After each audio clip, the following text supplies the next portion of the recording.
The button block adds a button or call to action to your site. Button blocks can link to your content, external content, or a downloadable file.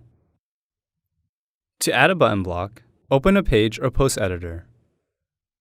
Click an insert point or the plus icon, and select Button from the menu. In the text box, enter text for the button label.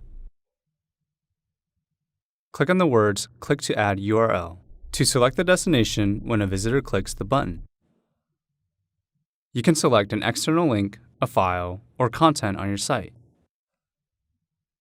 Edit the button size by selecting large, medium, or small from the size drop-down menu. Set the button alignment by selecting right, left, or center from the alignment drop-down menu. Click Apply to save your changes.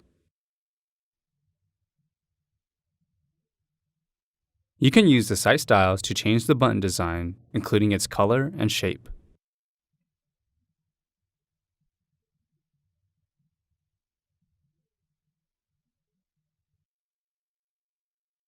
Let us know if you have any further questions. We're always here to help.